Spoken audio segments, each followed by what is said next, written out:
I want to talk to you today about the ethics of research, the question of ethical considerations and ethical approval. And one of the reasons I want to talk about that is because I am afraid that by making ethical approval compulsory, we're in danger of making the question of ethical consideration into a kind of formula. Mostly when I see dissertations, they will have a section on ethical considerations or ethical questions, and they reduce the ethical aspects to three statements.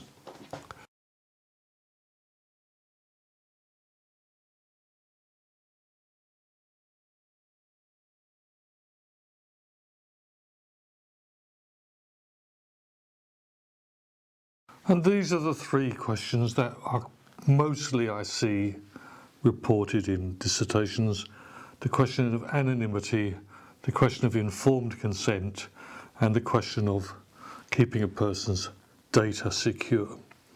And because it's been reduced to those three aspects, in my opinion, a lot of the important discussion that's going on is missing. A lot of the important discussion that should be going on is not taking place because too many researchers, particularly early postgraduate researchers, early career researchers, think this is what it's about. So think about this for a moment. You go into your research and you say, my contributors are going to be anonymous. Now, why are you assuring that your contributors, your respondents, your informants, why are you giving them a guarantee of anonymity? Well, part of it is not ethical at all. Part of it is a purely practical reason that you think people are less likely to lie to you if you think that if they're going to be anonymous, if they think they're going to be held accountable for opinions that they express, then they may be less willing to be candid with you about their opinion. But is it always the case that somebody ought to be anonymous? Suppose you come to me and ask for my opinions.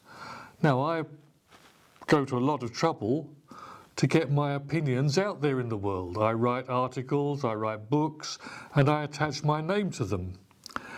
Is it proper that I should be accorded anonymity if I express an opinion in the process of a piece of research? I'm not sure. It's just possible that if you say, this anonymous teacher in education has said such and such a thing, well, if my colleagues read that and they knew it was me, they might say, oh, well, he would say that. That's the sort of thing he says. Whereas if you cloak it in anonymity, are you giving it an authority that it doesn't deserve? So there's a big question about anonymity, about whether everyone wants it, and even if at the other end of the power spectrum, as it were, there may be people who are part of marginalised groups who have been waiting for years to have their voices heard. Maybe they want to be credited. Maybe they want their name there to say, I've made my case, I've put my case forward, I want to be heard. So I'm not sure that automatic anonymity is absolutely crucial in every case. But think about it again. If you've decided you're going to make it anonymous, make it anonymous. If you decided people are going to be anonymous, make sure you are securing their anonymity, because you can, by giving enough information, make it possible for people to identify your respondents. I mean, I've seen, not often, but I have seen dissertations in which the author has said, I'm going to call the institution where I did the study School X because I want that school to be anonymous, but I'm going to give you a bit of information about that school so that you've got some context. The school is one of a chain of academies the second biggest chain of academies in the north of England. It's situated in an industrial city in the north of England. It has 650 pupils and it specialises in foreign languages and sciences and prides itself on its special provision in those areas, and in its most recent inspection by Ofsted it was ranked excellent, which was an improvement of its previous grading in an Ofsted inspection in 2015 when it was only graded as adequate.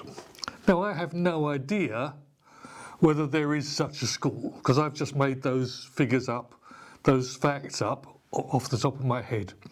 But if there is such a school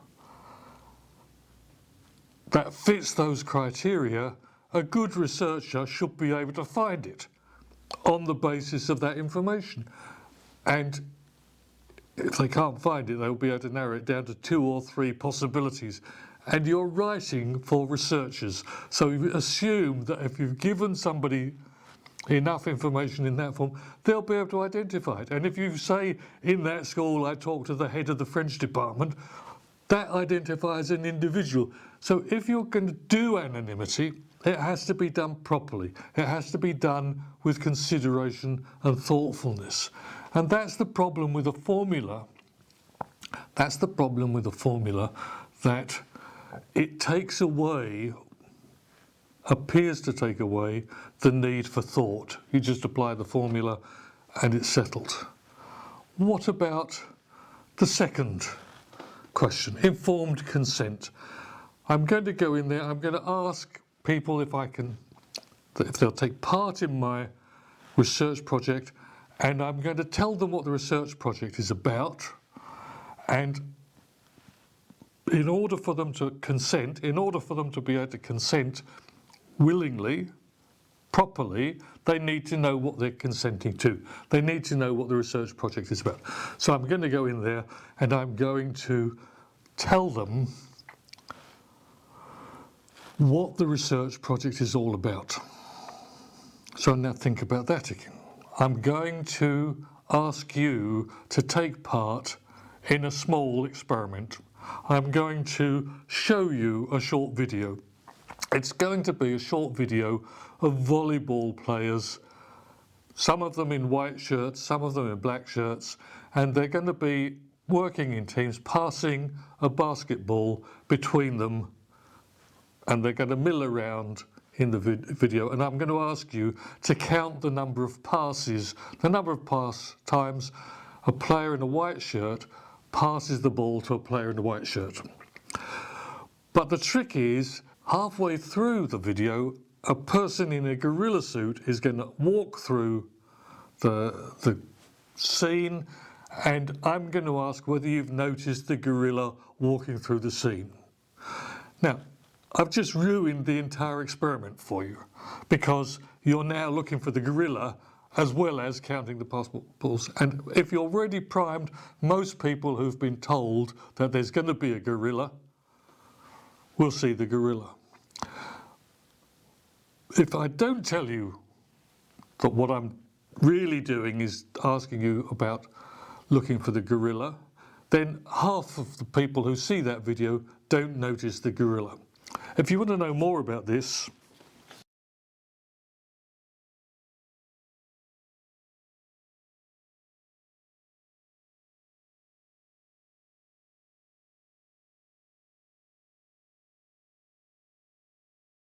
if you go into the internet and Google for the invisible gorilla, you'll be able to find the video. You can look at it.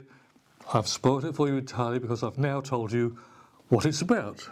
But never mind, you can still take the video and try it out on your friends, and you can see how it works, so long as you don't ask them for informed consent beforehand. If you've looked at it and it doesn't work, you can still look up the monkey business illusion by the same people, by the same researchers, and, well, you'll see what you see. So what does informed mean in relation to informed consent? Sometimes you're asking to find out whether people have an ability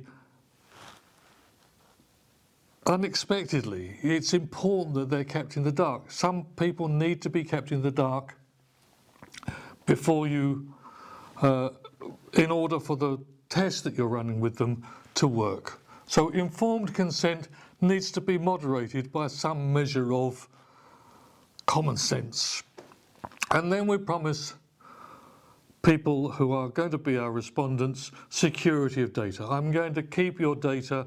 It's not going to be identifiable. It's going to be kept on a secure hard disk, protected by passwords. It's going to be password protected, encrypted. It's going to be impossible for anybody to get hold of your data. Now, depends where you are, but I work and live in Europe, and in Europe we're governed by the law. The law says I have to keep personal data of any kind, whether it's for research or for any other reason. I have to keep personal data secure. Whether I can keep that promise in view of the number of hacks that happen and the sophistication of people who are hacking computers, I'm not sure whether I can keep that promise, but I have an obligation under law to provide that security of data. So it's not really a question of research ethics at all. It's a question of my legal obligations. In other places it may not be a legal obligation. It's a courtesy to people to keep their data secure, and if you've promised them anonymity, it's kind of important that the two do go together. So the point about this is these things that we look at as the results of ethical approval are up for discussion. I don't think there's a hard and fast case that it must always be one thing or the other, must always be anonymous, must always be informed consent. Security of data, I acknowledge legal obligations. But the problem is that we've now got systems in many universities that are requiring ethical approval for research.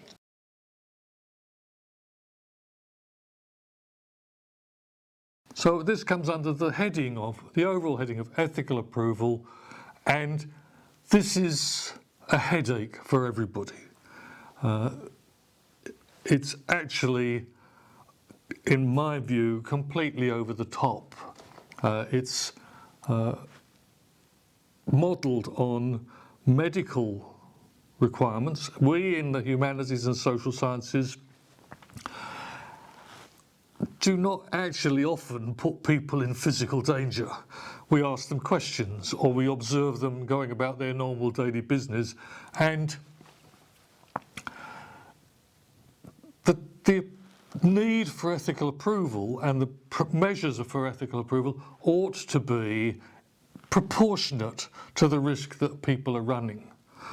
So if I'm asking people for informed consent, the question of whether I need informed consent, to me, ought to be proportionate to the damage that I might do them. When I meet you on the street and I say hello, I don't ask you whether I can start a conversation. I'd like to start a conversation about topic X. Would you agree? Do you mind taking part? That's not what you do. I don't go to many cocktail parties. I don't go to many cocktail parties, full stop. I don't go to many cocktail parties and meet a stranger and say, I'd like to talk to you about sex education. It's just not the way we operate in normal everyday conversation. We might break the subject slowly. I might say, lovely weather, isn't it? And start from a conversation about the weather, and depending on the person's reactions, see whether I can steer the conversation around to the topics of my research. But I don't actually get informed consent from somebody I enter into conversation with, because I might do them some harm by mentioning, of course I might touch on a subject if they've recently lost a loved pet and I start talking about bereavement. Of course I might cause people some distress, but the question ought to be, proportionate to the damage that I can do. And of course, there are some people who we ought to protect, people who have special educational needs, people who are old and frail, we ought to protect. And again, some of that protection may be mandated by law, even if you've got informed consent, and even if you've promised people anonymity.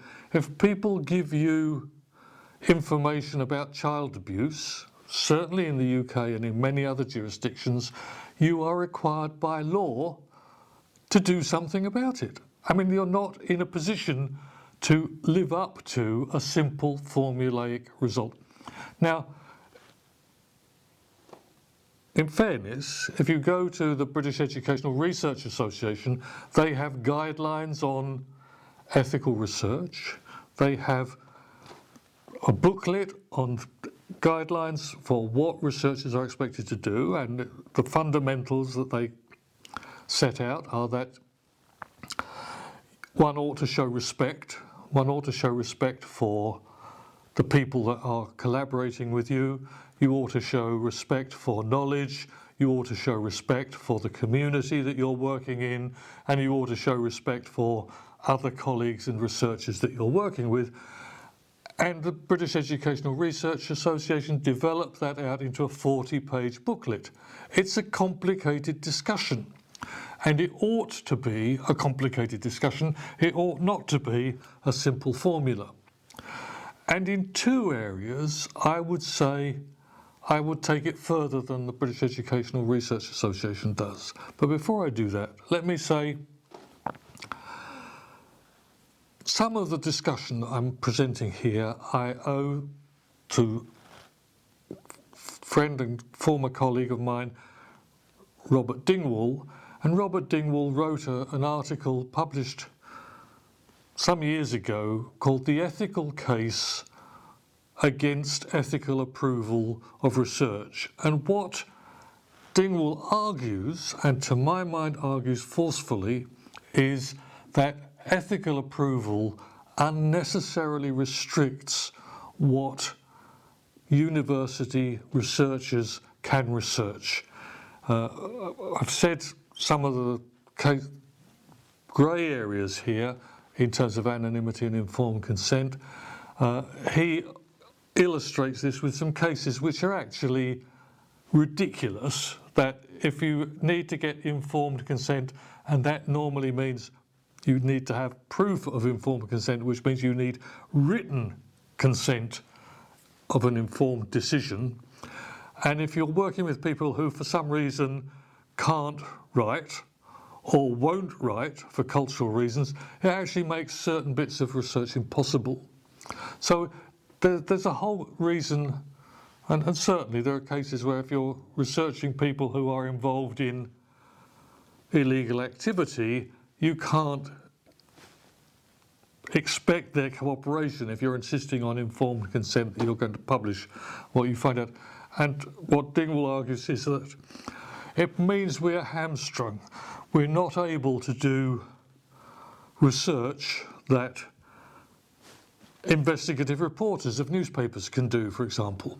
And he thinks that it's important, and I think that it's important, that universities, as places which are designed and built for developing an unbiased approach to knowledge, should not be placed in a worse position than other organisations in society which can investigate for profit and can investigate for their own editorial purposes or other influences that might influence them.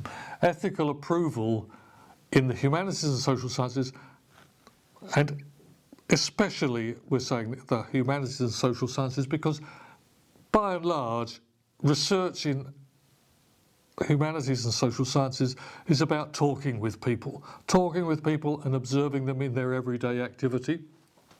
And it's not the same as medical research. Medical research, if you're actually going to give people drugs or give them treatments, then you can do them permanent physical harm. And of course we should protect people against permanent physical harm because if for taking part in a research project. So, going back to the thought I interrupted earlier, there's one area where I would go beyond what BERA, the British Educational Research Association, is saying. I think that, for me, actually following simple rules like this, abstract rules like this, is not, or actually concrete rules like this, is not the solution to ethical problems. Ethical reasoning for me starts with a basic ethical principle. And for me, the starting point for my ethical reasoning, yours may be different, but my ethical reasoning, I start with the work of Kant.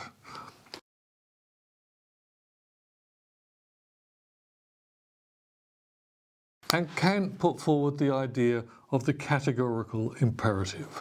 Now, the categorical imperative is an ethical rule, a guide for ethical principles.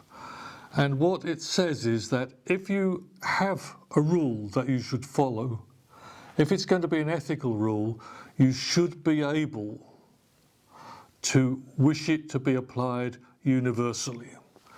So anonymity is not an ethical principle in these terms, because I've told you there are cases where I may not wish to apply it. Informed consent is not an ethical principle in Kant's terms, because there are areas where I would not wish to apply it. So that, in simple terms, a simple translation of the categorical imperative would be something like, do unto others as you would be done by.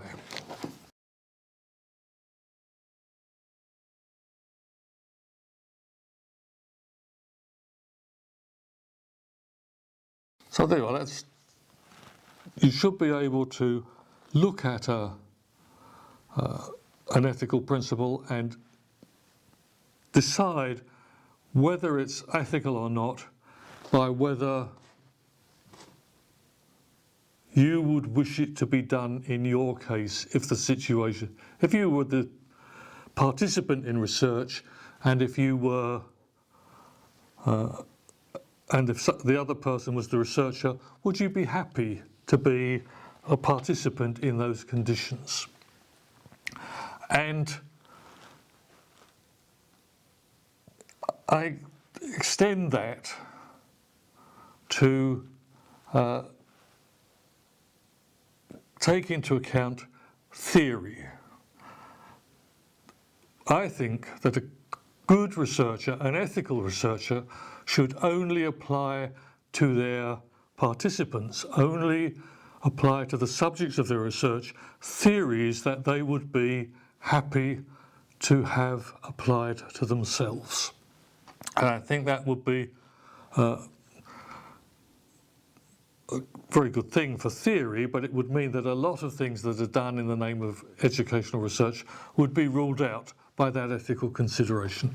Now, it's interesting that in the British Educational Research Association's guidelines for ethical considerations, they don't mention theory at all. They mention theories, but they mention theories in the context of saying they're not trying to persuade researchers to adopt any particular theories over one theory over another. Whatever theory you have, according to the British Educational Research Association, you should be aware of other methods and other theories, and you should be willing to justify your choice of theories in order to explain why your research is robust. But I'm going further than that, and I'm saying if you've got a theory, you should be willing to apply it to yourself, and I'll take that as the starting point for a subsequent video when I'm going to look at how you develop your research questions and the research topic you're going to look at. And I'm going to finish with one last comment on anonymity, because obviously one of the reasons that we insist on anonymity in much research is that, particularly if we're working in schools, You may ask opinions of teachers, and those teachers may have opinions that they would not like their head teacher to hear about, or their head of department. Their line managers may not like some of the opinions that their subordinates hold. And so you're trying to keep those opinions private so that the person can express themselves to you truthfully, but think about if your chosen method is focus groups or group interviews. You can't promise anonymity in a group interview or a focus group. And in that case, you need to think very carefully about how you put together those focus groups and those interview panels in order to secure the purposes that you have. If you're going to a school, you say, well, I'm going to put all the teachers and the head teacher in the same focus group. Well, then the views of the teachers cannot be kept private from the head teacher. And you then might have to think about and consider whether the teachers are going to be prepared to express themselves as fully as they might if the head teacher was not present. But this is not an ethical consideration. This is a practical consideration that you ought to be thinking about, but it's about the practical question of what you have to do to make sure that people can speak freely. And that, to me, is not an ethical consideration because it's very much context-bound. It may be an important consideration in a school, it may not, or it may be a very important consideration in a government department or in a business. You need to be thinking about the context, but that's not, to me, the questions of anonymity and informed consent are much more about the practicalities of getting answers that you trust than they are about the ethical consideration of checking whether you're being fair to people by doing to them only what you might expect to be done unto you.